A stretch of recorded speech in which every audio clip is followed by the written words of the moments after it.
What is up, investors? Back again. We're going to take a look at the real estate market again today. These are the top 10 states facing an eviction crisis here in the United States. Now, all the data that I got for today's video on all the eviction stats mainly come from this website, Stout. And as you can see, you can hover over each state and see the estimated rental households unable to pay rent. You can see an estimated shortfall of the rent. You can see the percentage of renters that are not going to be able to pay their rent, and potential evictions over the next 4 months. Again, these are just estimates, but a lot of this data is being backed up by other research. I'll post a link to this website in the description below so you can take a look at it for yourself. Now, before we get into things, I want to make a little bit of an introduction here. These videos are meant for investors, okay? If you are in the market to buy a home to live in with your family or by yourself, you are not an investor, okay? An investor is looking for the best possible deal, even if they have to wait 6 months, 12 months, 24 months. Believe me, I'm a homeowner myself. I have a family. I understand sometimes you just need to go and buy a house. So investors are also looking for the best possible deal. Inventory right now is low almost across the entire United States. This is not an ideal time to buy investment property. The majority of people buying property right now are not investors. These are people that are taking advantage of low interest rates. Speaking of interest rates, they mean very little to investors. Most investors have cash or don't deal directly with banks, so interest rates are somewhat irrelevant to investors. What's important to investors is cash flow and rental rates. Mass evictions will impact the rental market. Therefore, investors must pay attention to the eviction trends. Lots of landlords are going to have to cut deals to lower rents, or they're going to have property sitting vacant and they're going to have to do a 6 months free rent or 2 months free rent, or reduce different kind of demands that they make for tenants. And that is going to affect the investor market, which is exactly what this video is for. Now, some broader stuff happening in the economy. We've had the stimulus passed and it just ran out. We had $600 a week in employment boost for those that were unemployed. We had a $1,200 stimulus check for most individuals. Not everybody got it, but a lot of people did. The PPP was temporary, and essentially those people that were on the PPP, if their business still remains closed or they get laid off, will simply just go to unemployment. The bottom line is this stimulus wasn't enough for most people. As I run through the data here, the vast majority of people are struggling to pay rent.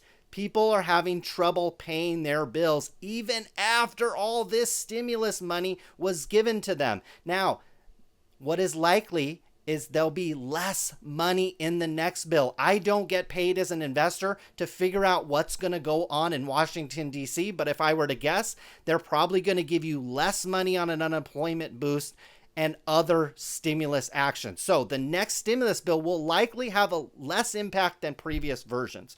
And then finally, before we begin, we're praying for everyone. I know a lot of people are struggling, but as investors, we have to start looking at these opportunities as they start to occur. Now, nationwide here, before we get into the top 10 states facing an eviction crisis, we've got households unable to pay rent nationwide standing at 17.56 million households. That's a lot of people that are struggling to pay their rent. The shortfall of rent, you read this right, $22 billion across the United States is not being paid to landlords who often have different kind of mortgages or different kind of loans that they have to service for their rental property, on top of maintenance, taxes, and other types of fees and expenses they have for their rental properties. Now, the percentage of renters unable to pay rent nationwide, I talked to you about all the stimulus that was given out,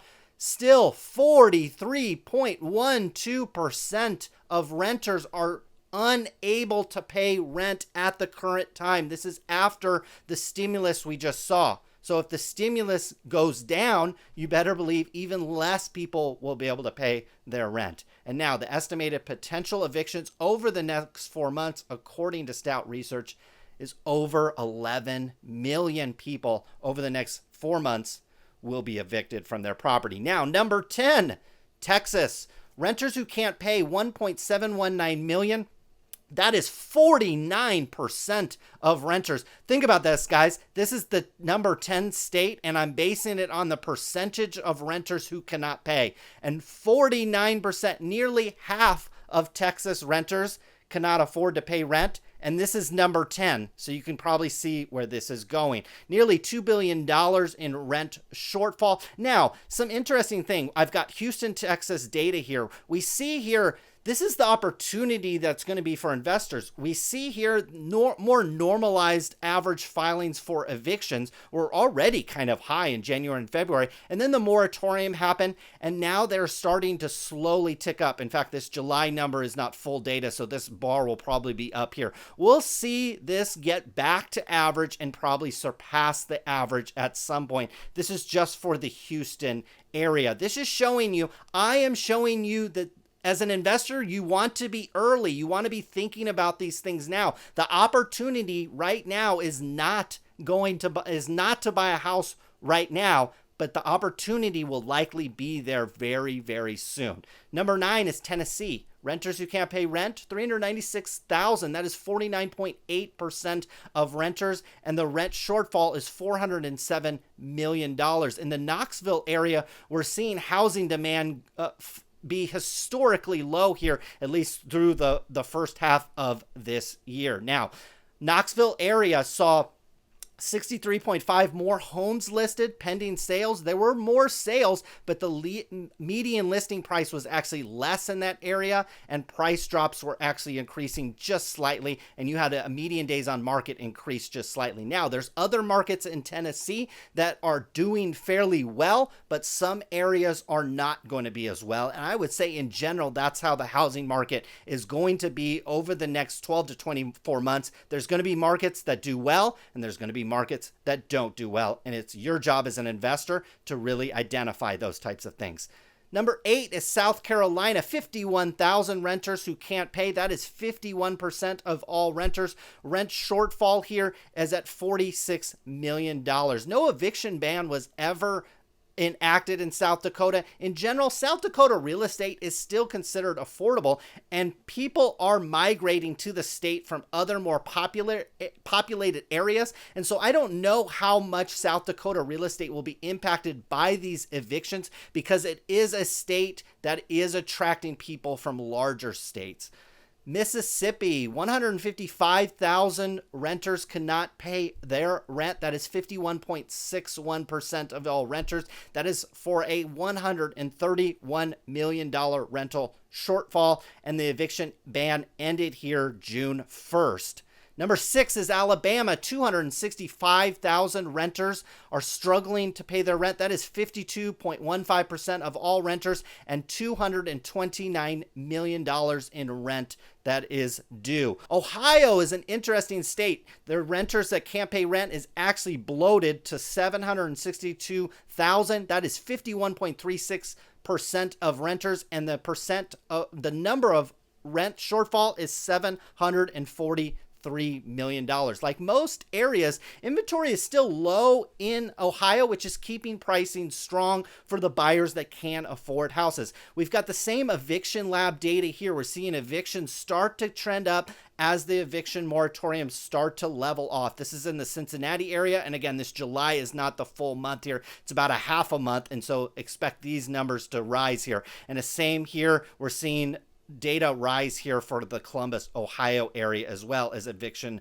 moratoriums start to be lifted. Nebraska, renters who can't pay rent, 127,000. That is 52.83% of renters. That is $128 million. But although real estate still remains strong on low supply levels again in Nebraska.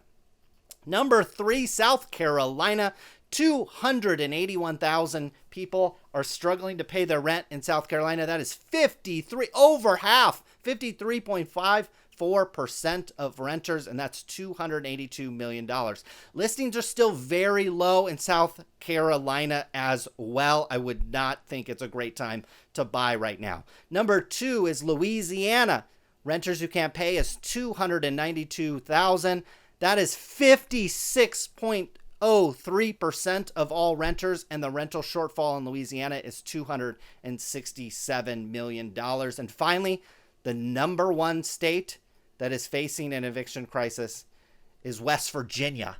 Renters who cannot pay their rent is 98,000. That is 60.29% of renters who are struggling to pay their rent. The rental shortfall is $83 million. Now, houses are still being listed and still being sold, albeit at a slightly slower pace than in previous years, local realtors have said. Now, prices are down actually in this area about 5% year over year. So as we see these renters who cannot pay and the market becomes more distressed for landlords and renters, I think that is going to start driving prices down. Now, am I going to run out and go buy property in West Virginia? I mean, it's beautiful there and certainly wouldn't be a bad thing, but I would continue to be patient if you are an investor. Okay, so there we go, guys.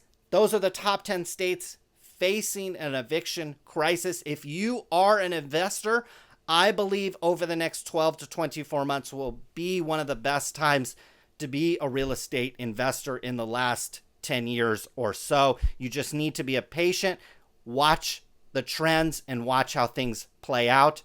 We'll be keeping you updated here on this channel. Consider leaving me a comment, hitting that subscribe button, and maybe that like button as well. We'll be back again soon. Good luck with all your investments.